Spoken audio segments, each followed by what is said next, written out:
कौन सा शब्द अव्यय नहीं है? इनमें से पूछा गया है कौन सा शब्द अव्यय नहीं है।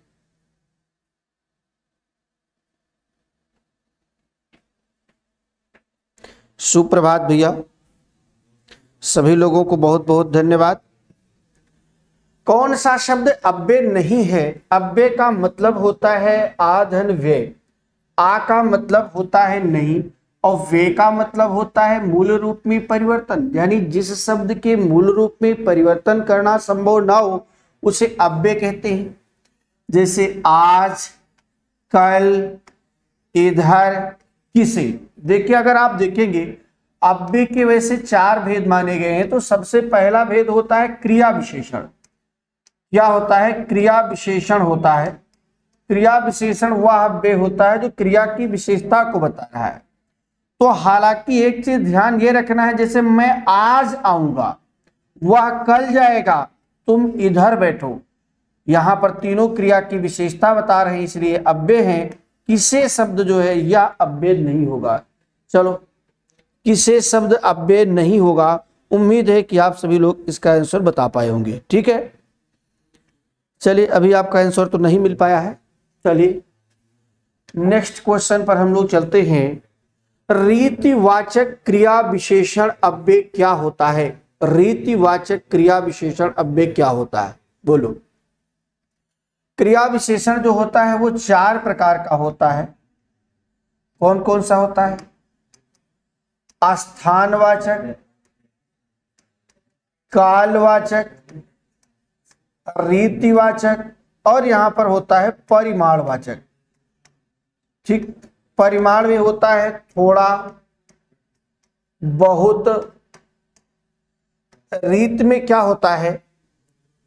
अवश्य, अचानक, अकस्मात, और यहां पर क्या होता है? आजकल। आजकल किसको है? काल को बता रहा है, आजकल को। अच्छा, आजकल किसको है? चलिए फिर से एक बार हम बता दे रहे हैं, फिर भी अगर किसी प्रकार की, चलो अगर किसी प्रकार की सुविधा है तो एक बार आप फिर से आप बताएंगे।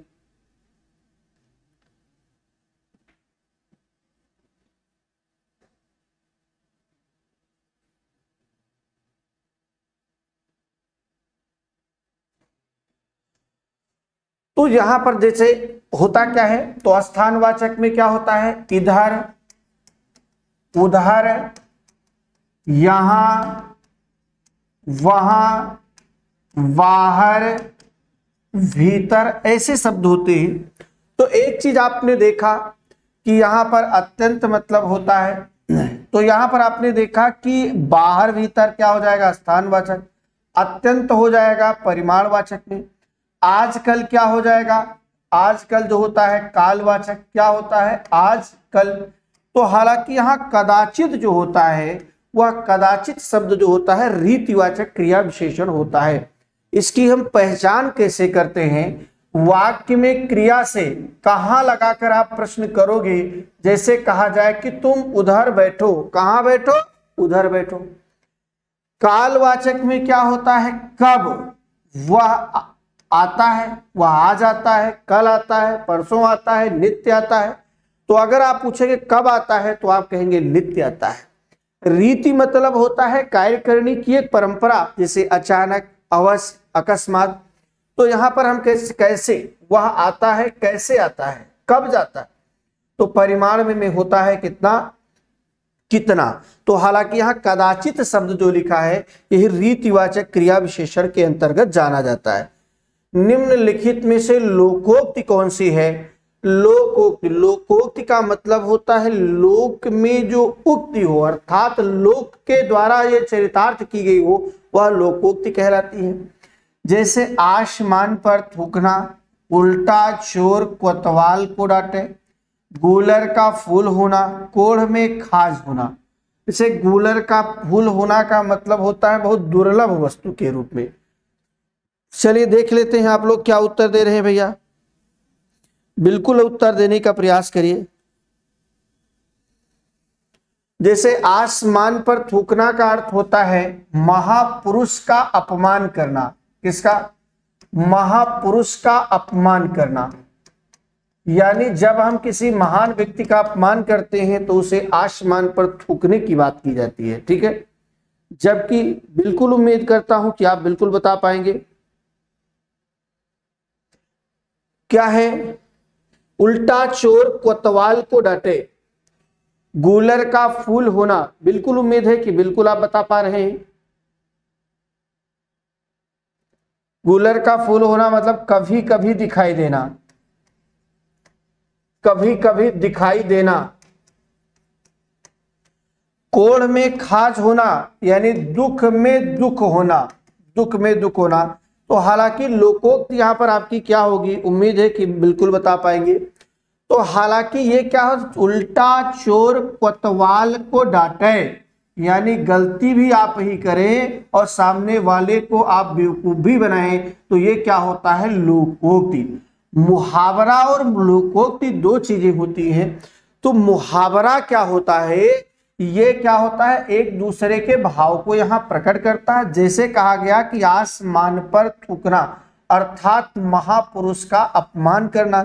लेकिन उल्टा चोर कोतवाल को डांटे, इसका मतलब यह है कि लोक में चरितार्थ है, इस प्रकार कार्य करने वाले हर व्यक्ति के लिए शब्द का प्रयोग किया जा सकता है। इसलिए उल्टा चोर कोतवाल को डांटे। निर्विवाद में कौन सा समास होगा, बोलो निर्विवाद में कौन सा समास होगा? कर्मधारय, अव्ययी भाव, तत्पुरुष या बहुब्रीहि। देखो, कर्मधारय समास ऐसा समास होता है कि जहां पर पहला पद विशेषण या विशेष कोई भी हो सकता है, यानी विशेषण विशेष संबंध पाया जाए। जैसे आप लिखते हैं नवयुवक, नवयुवक, नीलोत्पल, क्या बोलते हैं, नीलोत्पल, श्याम सुंदर, श्याम सुंदर, चंद्रमुख। तो हालांकि यहां पर क्या हुआ, कर्मधारय। तत्पुरुष में क्या होता है, राजाज्ञा, राजा की आज्ञा। ठीक इसी प्रकार से राजपुत्र, पराधीन, ऐसे शब्द आते हैं, पर के अधीन। हालांकि यहां बहुब्रीहि समास जो होता है, बहुब्रीहि समास जैसे मान लीजिए दिगंबरा, दिगंबर, वीणापाणी, लाल कुर्ता, पतझड़, पंजाब, ये सारे शब्द आपके खूब पूछे जाते हैं। तो हालांकि प्रायः शब्द क्या लगा हो, उपसर्ग लगा हो, तो वह जो आपका समास होता है वह प्रायः क्या हो जाता है, अव्ययी भाव समास हो जाता है। अव्ययी भाव समास में पहला पद प्रायः उपसर्ग होता है, लेकिन हर उपसर्ग वाला शब्द अव्ययी भाव समास नहीं होता है। जैसे निर्धन विवाद बराबर क्या होता है, निर्विवाद। लेकिन अव्ययी भाव समास होने के बाद यह क्रिया विशेषण का कार्य करता है। किसका कार्य करता है, क्रिया विशेषण के रूप में प्रयुक्त होता है। इसलिए हम इसे ध्यान नहीं रखना है कि अव्ययी भाव समास जब भी हम प्रयोग करेंगे तो ये किस रूप में प्रयुक्त होगा, क्रिया विशेषण के रूप में। तो हालांकि ये निर्विवाद जो शब्द है यह अव्ययी भाव समास का उदाहरण पाया जाता है। निम्नलिखित में से तत्पुरुष समास का उदाहरण कौन सा है? तत्पुरुष, बोलो भैया, उम्मीद है कि आप बता पाएंगे।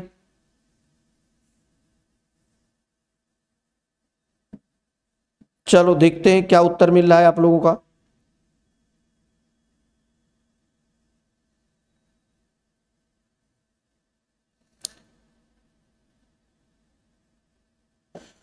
चलो भैया, उम्मीद करता हूं कि आप निम्नलिखित में से तत्पुरुष समास का उदाहरण कौन सा होता है। तो एक तरफा, एक तरफ देखने की बात हो रही है, ये क्या हो जाएगा, तरफ की विशेषता एक बताया है, द्विगु समास। धनंजय शब्द ये किसके लिए, बहुव्रीहि समास का उदाहरण होता है। धनंजय किसका है, बहुव्रीहि समास का है। वक्रतुंड भी किसके लिए, गणेश के लिए आता है, यह भी बहुव्रीहि समास का उदाहरण होगा। लेकिन आत्मनिर्भर, आत्मनिर्भर मतलब होता है आत्मा पर निर्भर, अर्थात स्वयं पर निर्भर। तो एक चीज आप ध्यान ये रखेंगे कि यहाँ पर शब्द का जो प्रयोग होता है में और पर का, ये आपका किसमें होता है, अधिकरण कारक होता है, और अधिकरण कारक भेद होता है किसका, तत्पुरुष। जैसे आप बीती, क्या लिखते हैं आप बीती, आप बीती का अर्थ होता है आप पर बीती, तो हालांकि यहाँ आत्मनिर्भर शब्द बिल्कुल राइट आंसर होगा। चलिए, निम्नलिखित विकल्पों में से तत्सम शब्द बताइए, बोलो। नारियल का होता है नारिकेल, नारियल का क्या होता है, नारिकेल। उपरोक्त का उपर्युक्त होता है। तुरंत का त्वरित होता है। आलस्य का आलस होता है। अब बताइए, आपके सामने सब लिखा हुआ है, अब तो शायद आप इसका राइट आंसर बता पाएंगे। चलो, उम्मीद है बेटा आप बता ले जाओगे।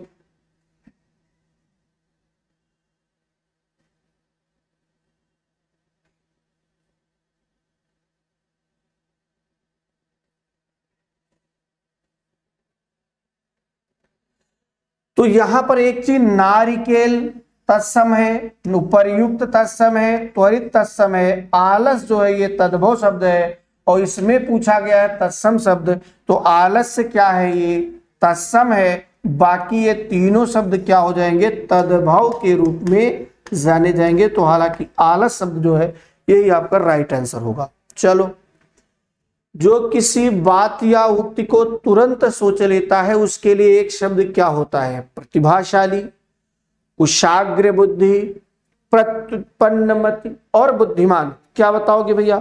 चलो, उम्मीद है कि बता पाओगे। प्रतिभाशाली वह होता है कि जिसमें अपार प्रतिभा पाई जाए, जिसमें अपार प्रतिभा पाई जाए उसे हम क्या कहते हैं, प्रतिभाशाली। कुशाग्र बुद्धि वह होता है कुश के अग्रभाग, कुश के अग्रभाग के समान तेज, कुश के अग्र के भाग के समान तेज बुद्धि वाला कुशाग्र बुद्धि कहलाता है।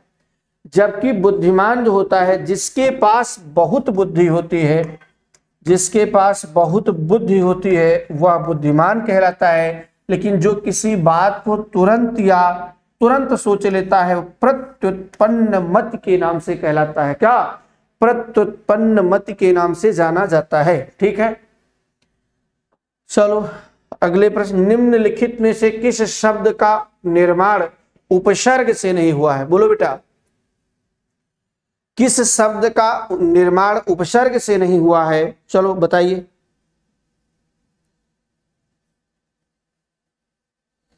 चलो, उम्मीद है कि आप बता पाएंगे। चलो, क्या बताया आपने? किस शब्द का निर्माण उपसर्ग से नहीं हुआ है? जैसे अवसाद, उन्नति, सज्जन। देखिए, अवधन साध अवसाद होता है। उत धन नति, उत धन नति बराबर उन्नति। सत धन जन बराबर क्या होता है? सज्जन। हार में कुछ लगा ही नहीं है, तो चलो देखते हैं आप क्या बता रहे हैं। 8 का काफी लोगों ने डी बताने का प्रयास किया है, अच्छी बात है। चलो,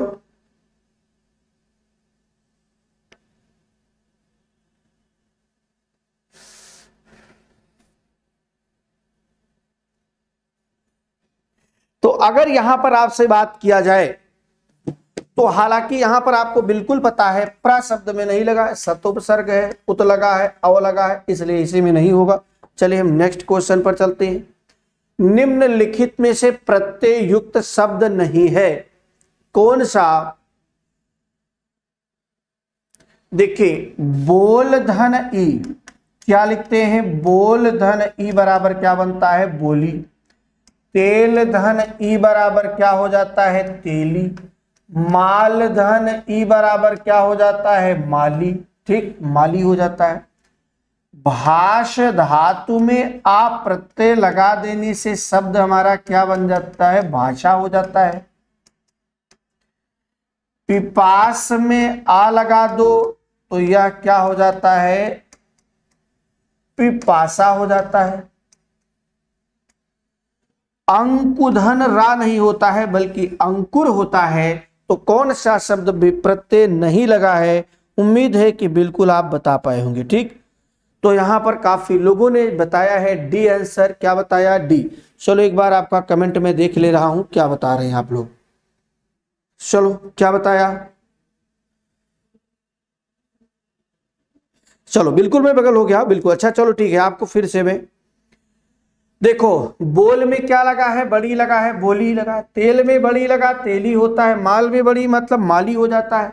भाषा में आ लगाने से भाषा हो जाता है। पिपास में आ लगाने से पिपासा हो जाता है, जबकि अंकुर में नहीं है, इसलिए यही आपका राइट आंसर होगा। ठीक है भैया। चलो अगला प्रश्न है, निम्नलिखित में से सही वर्तनी कौन सी है? निम्नलिखित में से कौन सी वर्तनी शुद्ध है?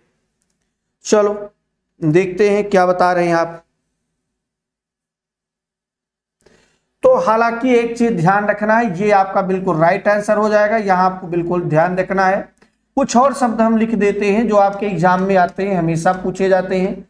जैसे आप लिखते हैं आशीर्वाद, आप लिखते हैं तत्व, दूसरे बात आप लिखते हैं उज्जैन, ठीक, प्रज्वलित, प्रज्वलित, उज्ज्वल,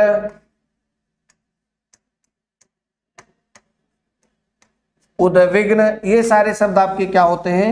ये हमेशा आपके हर एग्जाम में पूछे जाते हैं। तो हालांकि जोशना में आधा ता और आधा सा वाला रूप सही होता है। ठीक है, चलो आगे बढ़ते हैं। निम्नलिखित में से कौन सा रात्रि का पर्यायवाची नहीं है? तो छपा, छपा, शशक, सरवरी, यामिनी, रात्रि, बिल्कुल उम्मीद है। निशीथ, निषेध, विभावरी, ये सारे शब्द क्या होते हैं? आपके रात्रि के पर्यायवाची के रूप में जाने जाते हैं। ठीक है, चलो आप क्या उत्तर दे रहे हो भैया? त्रियामा और तमिश्रा भी होता है, इसका एक भी और नोट कर लीजिएगा। त्रियामा और तमिश्रा ये भी रात्रि के पर्यायवाची होते हैं। तो हालांकि मैं उम्मीद करता हूं कि यहां शशक शब्द जो लिखा है यह किसका पर्यायवाची है? खरगोश का पर्यायवाची है।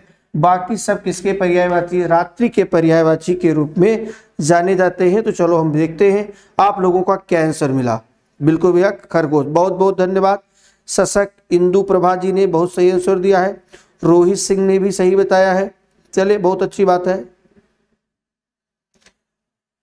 चलिए नेक्स्ट पॉइंट, निषिद्ध शब्द का विलोम क्या होता है? बोलो, निषिद्ध शब्द का विलोम क्या होता है? उम्मीद है कि आप बता पाएंगे।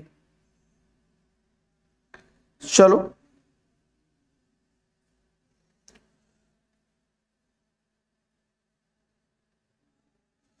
देखिए, अगर यहां पर हम बात करें प्रतिबंधित का, तो प्रतिबंधित का जो होता है वह स्वतंत्र होता है। मैं किनारे हो जा रहा हूं।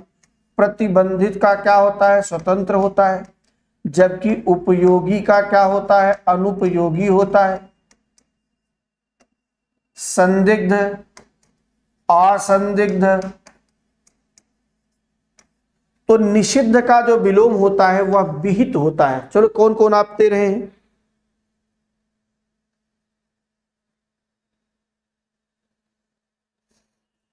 चलो उम्मीद है कि आप सभी लोग सही आंसर दे पा रहे हैं।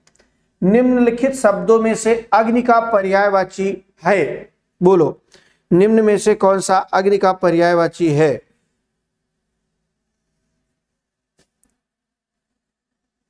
जैसे आग,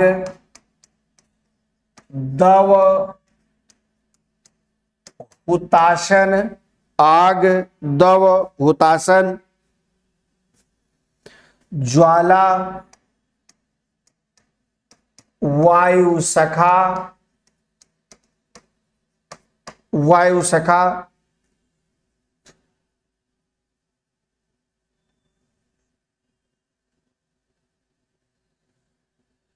तो हालांकि यहां पर आपने देखा कि कौन सा शब्द होगा, तो एक चीज आप देखेंगे, पावक शब्द जो होता है, अनल और पावक, ये किसके, आग के पर्यायवाची जाने जाते हैं, तो इसलिए 13 का बी इज राइट आंसर। चलिए हम बात करते हैं नेक्स्ट क्वेश्चन पर। निम्नलिखित में से कौन सा वाक्य सर्वाधिक सही है? निम्नलिखित में से कौन सा वाक्य सर्वाधिक सही है? बोलो, थोड़ा संभल के उत्तर दीजिए, जल्दबाजी मत करिए भैया, जल्दबाजी करोगे तो नुकसान होना बिल्कुल तय है। ठीक, चलो। निम्नलिखित वाक्यों में से कौन सा वाक्य सर्वाधिक सही है? यद्यप तुम अजनबी हो परंतु मैं तुम्हें अपना मानता हूं। यद्यप तुम अजनबी हो मैं तुम्हें ही अपना मानता हूं। यद्यप तुम अजनबी हो किंतु मैं तुमको ही अपना मानता हूं। यद्यप तुम अजनबी हो तथापि मैं तुम्हें अपना मानता हूं। इसलिए यहां पर राइट आंसर क्या होगा? डी। राइट आंसर है क्या होगा? डी, बिल्कुल राइट आंसर होगा। चलो हम बात करते हैं नेक्स्ट क्वेश्चन पर। अनुरूप शब्द समास, शब्द समस्त पद में कौन सा समास होगा? अनुरूप शब्द में,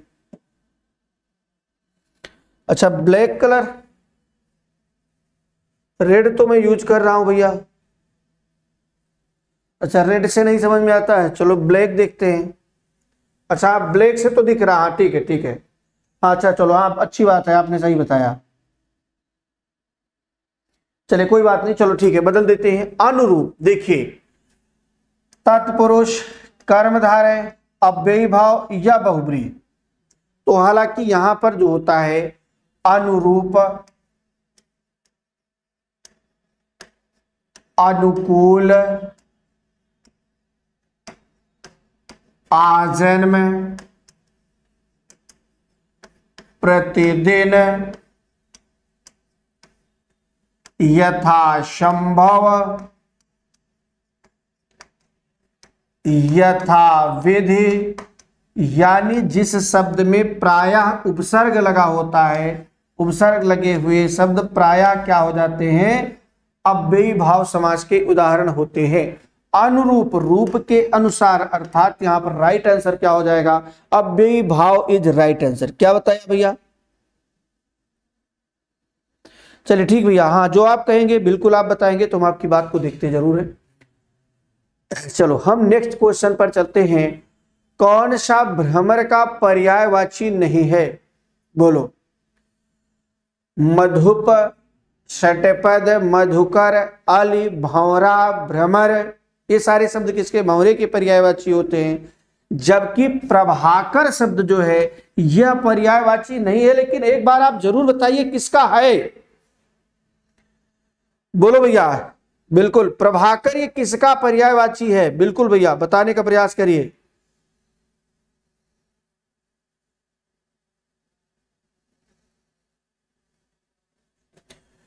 जैसे रवि, भानु, भास्कर, दिनकर, दिवाकर, ये सब किसके पर्यायवाची होते हैं? सविता, आदित्य, सविता, आदित्य, सब किसके? सूर्य के पर्यायवाची होते हैं। तो हालांकि प्रभाकर इज राइट आंसर, तो प्रभाकर ही नहीं होगा। ठीक है, आगे हम लोग चलते हैं।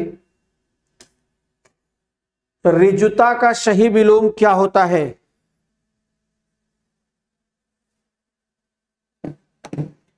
बोलो। बांकापन, तिरछापन, टेढ़ापन, वक्रता। ऋजुता का टेढ़ापन होता है या वक्रता होता है? तो ऋजु मतलब क्या होता है? सीधा, और वक्र मतलब होता है टेढ़ा। तो ऋजुता का विलोम क्या होता है? वक्रता। चलो एक बार देख लेते हैं क्या बता रहे हैं आप लोग। वक्रता होता है। चलिए, जो पसीने से उत्पन्न हो उसके लिए एक उपयुक्त शब्द क्या होता है? हालांकि यहां पर आपने देखा कि स्वयंभू, स्वयंभू अर्थात ऐसा व्यक्ति होता है जो स्वयं से उत्पन्न होता है। इसे स्वयं से उत्पन्न होता है स्वयंभू। अंडे से जन्म लेने वाला क्या कहलाता है? अंडे से जन्म लेने वाला अंडज। स्वेद मतलब होता है पसीने से उत्पन्न होने वाला, क्या हो जाता है, स्वेदज कहलाता है। उम्मीद करता हूं कि आप सभी लोग इसका आंसर बता पाएंगे।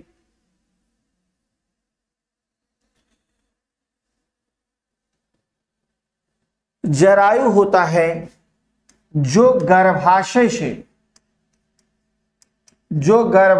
से उत्पन्न होता है, उसके लिए हम जरायु शब्द का प्रयोग करते हैं। तो पसीना होता है स्वेद, तो जो स्वेद अर्थात पसीने से उत्पन्न हुआ उसके लिए हम स्वेदज शब्द का प्रयोग करते हैं। क्या बताएंगे, स्वेदज। साखी का मूल तत्सम क्या होता है, साखी का मूल तत्सम क्या होता है, एक बार आप लोग बताने का प्रयास करेंगे। चलिए चलिए, साखी का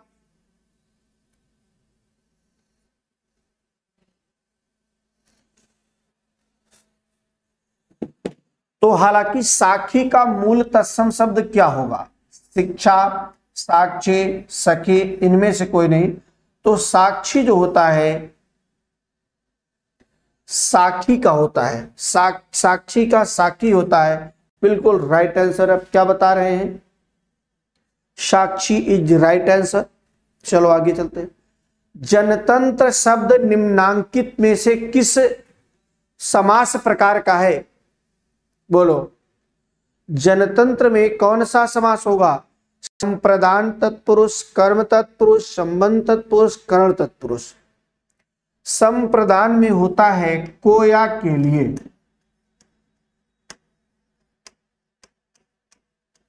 जबकि कर्म तत्पुरुष का क्या होता है, को। संबंध में का, की, के, रारे। करण में क्या होता है, से या द्वारा। आपसे पूछा गया है जनतंत्र शब्द में किस प्रकार का समास होगा, बोलो। जनतंत्र में पूछा गया है।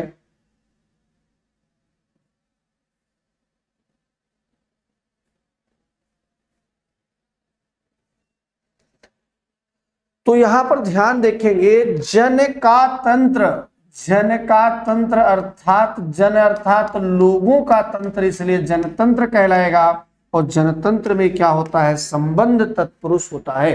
कौन तत्पुरुष, संबंध तत्पुरुष। हमेशा आनंद का अनुभव करना अर्थ को व्यक्त करने के लिए सटीक लोकोक्ति क्या होता है। हालांकि ये विकल्प मैंने एक आध बार करा दिया है, चलो ठीक है। सदा दिवाली संत की, 12 मास बसंत, ना सावन सूखा ना भादो हरा, जहां चाह वहां रहा, आप भला तो जग भला। हमेशा आनंद का अनुभव करना, अनुभव क्या होता है भैया,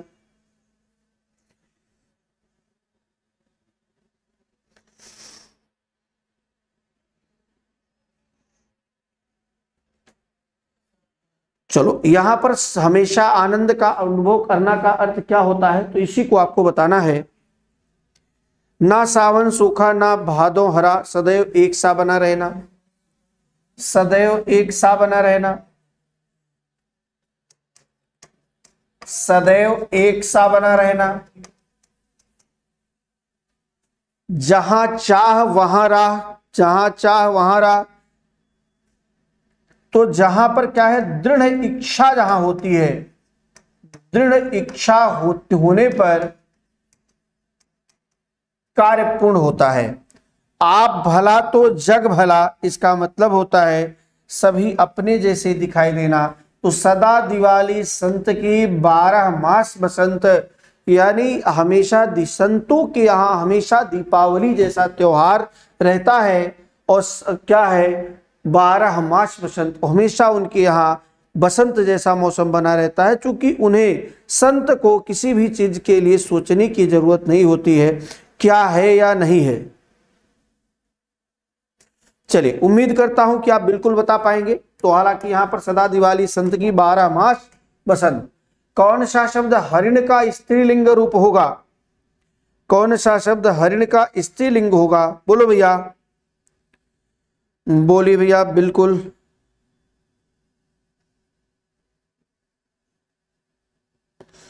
चलो क्या बता रहे हैं आप,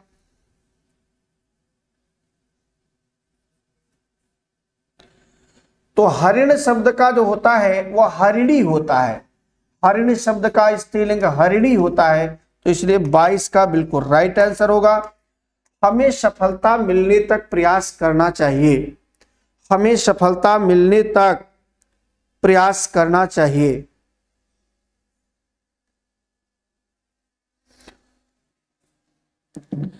देखिए होता क्या है, हमें सफलता मिलने तक प्रयास करना चाहिए। यहां पर देखते ध्यान रखना है, समुच्चय बोधक अव्यय या विशेषण, संबंध बोधक और विस्मयाद। तो ना तो यहाँ क्या है संबंध विस्मयाद यानी हर्ष और घृणा का भाव यहां प्रकट नहीं किया गया। चलिए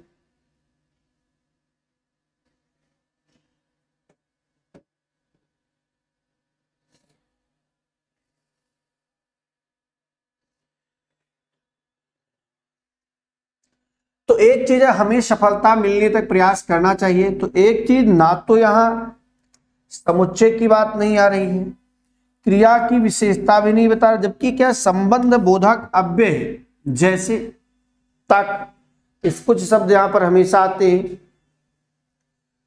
तक, भर, बिना, ये ऐसे शब्द होते हैं जो संज्ञा या सर्वनाम के बाद आकर वाक्य के अन्य शब्दों के साथ उनका संबंध बताते हैं, संबंध बोधक अव्यय कहलाएगा। को और के लिए किस कारक का चिन्ह होता है, तो आपको भी बिल्कुल पता है संप्रदान का ही चिन्ह क्या होता है, को, के लिए, के हित, के वास्ते, के निमित्त, ये होता है। करण कारक में क्या होता है, से या द्वारा होता है, अपादान से होता है लेकिन अलग होना होता है, और यहां से का प्रयोग साधन के अर्थ में होता है। संबोधन में हे अरे का प्रयोग होता है। तो हालांकि को और के लिए संप्रदान कारक का चिन्ह पाया जाता है। निम्न में से स्त्रीलिंग नहीं है, जैसे लिपि होती है, पढ़ाई की जाती है, समझ होती है लेकिन संघर्ष किया जाता है, यही आपका पुल्लिंग हो जाएगा। 25 में क्या होगा, पुल्लिंग, ये बिल्कुल राइट आंसर होगा। मैं उम्मीद कर रहा हूं कि आप सभी प्यारे भाई बहन इसको पढ़ पाए। तुमने पढ़ाई की होते तो ऐसे दिन नहीं देखने पड़ते, यह किस प्रकार का वाक्य है, बोलो। तुमने पढ़ाई की होती तो ऐसे दिन नहीं देखने पड़ते, सामान्य भूत नहीं, हेतु हेतु मदभूत, अपूर्ण भूत, आसन्न। देखिए सामान्य भूत में यह क्रिया होती है कि जैसे ट्रेन गई, ट्रेन गई, बिजली चली गई, तो कहने का मतलब यह है कि समय को बिल्कुल हम कंफर्म नहीं कर पाते, लेकिन भूतकाल में क्रिया हुई। अपूर्ण भूतकाल वो होती है कि जैसे पानी बरस रहा था, क्या कहेंगे आप, पानी बरस रहा था। अच्छा, इसमें आसन्न भूत का मतलब ये होता है, आसन्न का मतलब होता है नजदीक, जो अभी अभी हुआ हो। यहां क्रिया क्या होती है कि, तो यहां पर वर्तमान काल में आसन्न भूत की क्रिया वर्तमान की लगती है। जैसे मैं आपको पढ़ा रहा हूं, गेट के अंदर हूं तो ये तात्कालिक वर्तमान, और पढ़ाने के बाद जैसे मैं बाहर हुआ तो ये वर्तमान काल में पूर्ण वर्तमान, और भूत में आसन्न भूत होता है। तो इसलिए यहाँ पर हेतु हेतुमद भूत उदाहरण होता है। इसमें यह होता है कि एक क्रिया होने वाली थी, भैया एक क्रिया होने वाली थी, लेकिन पहली क्रिया ना हो पाने के कारण दूसरी क्रिया भी नहीं हो पा रही है। इसलिए अगर इसका आंसर आपसे कोई पूछेगा तो इसका आंसर आप क्या देंगे, जैसे सामान्य भूत में ट्रेन गई, हेतु हेतुमद भूत में एक क्रिया होने वाली थी, नहीं हुई, जिसके कारण दूसरी भी नहीं हुई। तुमने पढ़ाई की होती तो ऐसे दिन नहीं देखने पड़ते, यानी जो दिन आज देख रहे हो ये ना देखना पड़ता, कब, जब आप पढ़ाई किए होते तब। तो पहली क्रिया पर दूसरी क्रिया निर्भर होती है, पहली ना हो पाने के कारण दूसरी भी नहीं हो पाती है, इसलिए हेतु हेतुमद भूत होता है। यदि पानी बरसता तो फसल अच्छी होती, यदि पानी बरसता तो फसल अच्छी होती, यही भविष्य काल में होगा। तो ये होगा यदि तुम पढ़ाई करोगे तो ऐसे दिन देखने नहीं पड़ेंगे। चलो, इनमें से पुल्लिंग शब्द आपको बताना है, उम्मीद, आशा, बचपन और बेकारी। उम्मीद की जाती है, आशा की जाती है, बेकारी होती है, लेकिन बचपन आता है, लड़कपन होता है, यौवन चला जाता है। तो भाववाचक संज्ञाएं प्रायः किसमें होती है? ये पुल्लिंग में होती है। ठीक है, तो यहाँ पर लास्ट क्वेश्चन की ओर, आपका जीवन मंगलमय हो, ये किस प्रकार का वाक्य है? तो यहाँ पर विधानवाचक, संदेहवाचक, इच्छावाचक या संकेतवाचक में से आप क्या बताओगे? उम्मीद है बेटा आप बता पाओगे। चलिए, तो आपका जीवन मंगलमय हो, यह हमारी क्या है? विधान नहीं। विधान तब होता है जब जिसके बारे में कुछ कहा जाए, लेकिन ये हमारी इच्छा है कि आपका जीवन क्या हो? मंगलमय हो। इसलिए यहाँ 28 का ये इज राइट आंसर। तो आज हम लोग यहीं पर विराम लेते हैं, फिर आपसे नेक्स्ट डे मुलाकात करते हैं। तब तक के लिए आप लोगों को बहुत बहुत धन्यवाद। फिर आपसे मुलाकात होती है। धन्यवाद।